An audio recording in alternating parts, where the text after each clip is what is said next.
This is a recording of the International Communist Party, which maintains its direct line running from Marx to Lenin to the foundation of the Third International and the birth of the Communist Party of Italy in Leghorn, Livorno, 1921, and from there to the struggle of the Italian communist left against the degeneration in Moscow and to the rejection of popular fronts and coalitions of resistance groups. Today we will be reading from the Unitary and Invariant Body of Party Theses, Resolutions on the Imperialist War, from the year 1915. The Conference of the RSDLP Group Abroad. Held in Switzerland, a conference of the RSDLP groups whose members are resident abroad concluded its work several days ago. Besides discussing purely foreign affairs, which we shall try briefly to comment on in the next issues of the Central Organ, the conference framed resolutions on the important and burning question of the war.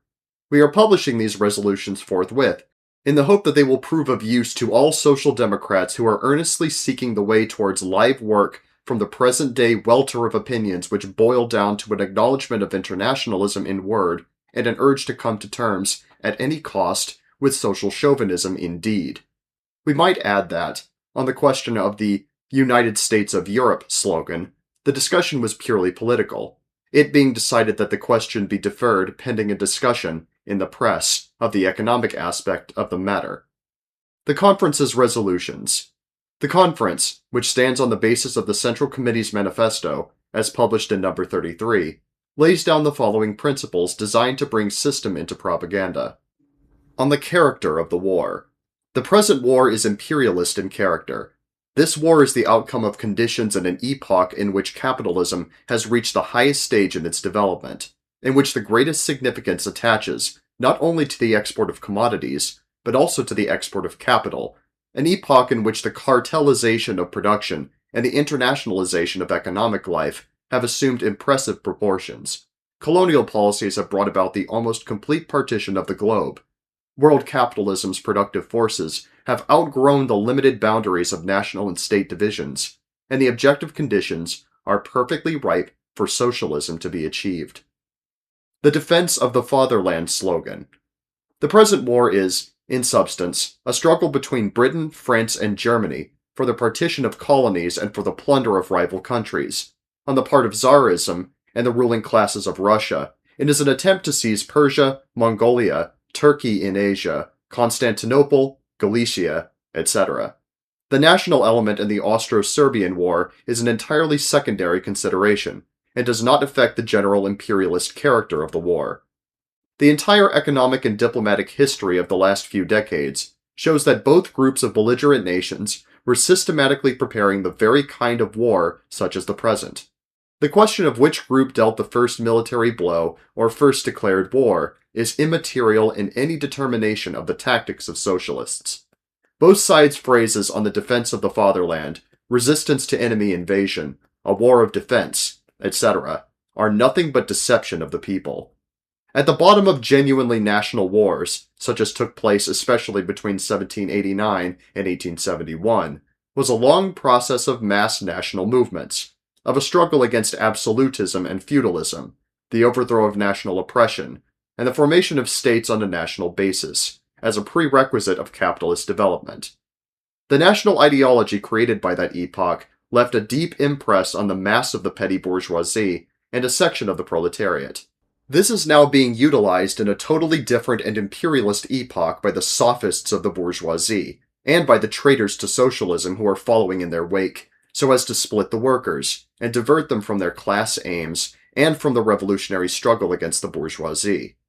The words in the Communist Manifesto that, "the working men have no country," are today truer than ever before.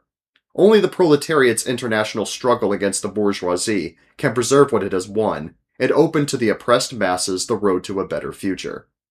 The slogans of the Revolutionary Social Democrats. The conversion of the present imperialist war into a civil war is the only correct proletarian slogan, one that follows from the experience of the Commune, and outlined in the Ball Resolution, 1912. It has been dictated by all the conditions of an imperialist war between highly developed bourgeois countries. Civil war, for which revolutionary social democracy today calls, is an armed struggle of the proletariat against the bourgeoisie, for the expropriation of the capitalist class in the advanced capitalist countries, and for a democratic revolution in Russia, a democratic republic, an 8-hour working day, the confiscation of the landowners' estates, for a republic to be formed in the backward monarchist countries in general, etc.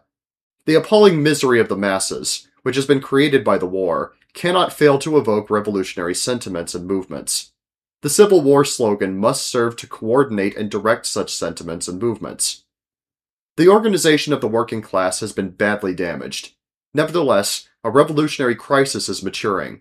After the war, the ruling classes of all countries will make a still greater effort to throw the proletariat's emancipation movement back for decades. The task of the revolutionary Social Democrats, both in the event of a rapid revolutionary development and in that of a protracted crisis, will not consist in renouncing lengthy and day-to-day work, or in discarding any of the old methods of the class struggle. To direct both the parliamentary and the economic struggle against opportunism, in the spirit of revolutionary struggle of the masses, such will be the task. The following should be indicated as the first steps toward converting the present imperialist war into a civil war. 1. An absolute refusal to vote for war credits and resignation from bourgeois governments. 2. A complete break with the policy of a class truce, Bloc National, Burgfrieden. 3. Formation of an underground organization wherever the governments and the bourgeoisie abolish constitutional liberties by introducing martial law. 4. Support for fraternization between soldiers of the belligerent nations, in the trenches and on battlefields in general. 5. Support for every kind of revolutionary mass action by the proletariat in general. Opportunism and the collapse of the Second International. The collapse of the Second International is the collapse of socialist opportunism. The latter has grown as a product of the preceding peaceful period in the development of the labor movement. That period taught the working class to utilize such important means of struggle as parliamentarianism and all legal opportunities, create mass economic and political organizations, a widespread labor press, etc. On the other hand, the period engendered a tendency to repudiate the class struggle and to preach a class truce, repudiate the socialist revolution, repudiate the very principle of the legal organizations, recognize bourgeois patriotism, etc. Certain strata of the working class, the bureaucracy of the labor movement and the labor aristocracy, who get a fraction of the profits from the exploitation of the colonies and from the privileged positions of their fatherlands in the world market, as well as petty bourgeois sympathizers within the socialist parties, have proved the social mainstay of these tendencies and channels of bourgeois influence over the proletariat. The baneful influence of opportunism has made itself felt most strongly in the policies of most of the official social democratic parties of the Second International during the war. Voting for war credits, participation in governments, the policy of a class truce, the repudiation of an illegal organization when legality has been rescinded. All this is a violation of the International's most important decisions and a downright betrayal of socialism. The Third International. The war-created crisis has exposed the real essence of opportunism as the bourgeoisie's accomplice against the proletariat. The so-called social democratic center, headed by Kautsky, has in practice completely slid into opportunism, behind a cover of exceedingly harmful and hypocritical phrases and a Marxism falsified to resemble imperialism. Experience shows that in Germany, for instance, a defense of the socialist standpoint has been possible only by resolute opposition to the will of the majority of the party leadership. It would be a harmful illusion to hope that a genuinely socialist international can be restored without a full organizational severance from the opportunists. The Russian Social Democratic Labor Party must support all and every international and revolutionary mass action by the proletariat, and strive to bring together all anti-chauvinist elements of the International. Pacifism and the peace slogan. Pacifism, the preaching of peace in the abstract, is one of the means of duping the working class. Under capitalism, particularly in its imperialist stage, wars are inevitable. On the other hand, however, Social Democrats cannot overlook the positive significance of revolutionary wars, i.e., not imperialist wars, but such as were fought, for instance, between 1789 and 1871, with the aim of doing away with national oppression and creating national capitalist states out of the feudal decentralized states, or such wars that may be waged to defend the conquests of the proletariat victorious in its struggle against the bourgeoisie. At the present time, the propaganda of peace unaccompanied by a call for revolutionary mass action can only sow illusions and demoralize the proletariat, for it makes the proletariat believe that the bourgeoisie is humane, and turns it into a plaything in the hands of the secret diplomacy of the belligerent countries. In particular, the idea of a so-called democratic peace being possible without a series of revolutions is profoundly erroneous. The defeat of the Tsarist monarchy. In each country, the struggle against a government that is waging an imperialist war should not falter at the possibility of that country's defeat as a result of revolutionary propaganda. The defeat of the government's army weakens the government, promotes the liberation of the nationalities it oppresses, and facilitates civil war against the ruling classes. This holds particularly true in respect of Russia.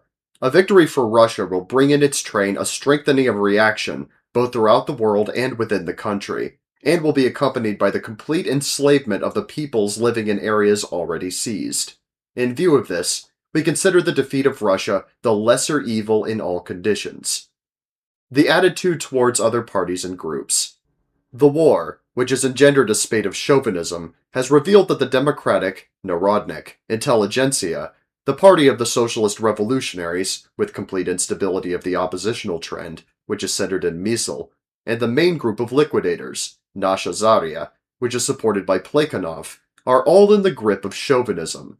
In practice, the organizing committee is also on the side of chauvinism, beginning with Larin and Martov's camouflaged support of chauvinism and ending with Axelrod's defense of the principle of patriotism.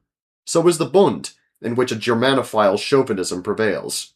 The Brussels Bloc, of July 3, 1914, has disintegrated, while the elements that are grouped around Nasze Slovo are vacillating between a platonic sympathy with internationalism and a striving for unity, at any price, with Nasha Zarya and the organizing committee.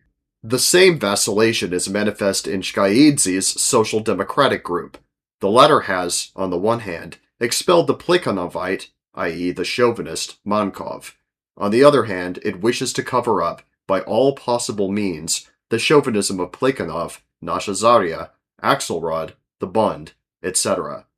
It is the task of the Social Democratic Labor Party in Russia to consolidate the proletarian unity created in 1912-14, mainly by Pravda, and to re-establish the Social Democratic Party organizations of the working class, on the basis of a decisive organizational break with the social chauvinists. Temporary agreements are possible only with those social democrats who stand for a decisive organizational rupture with the organizing committee, Nasha Zarya, and the Bund.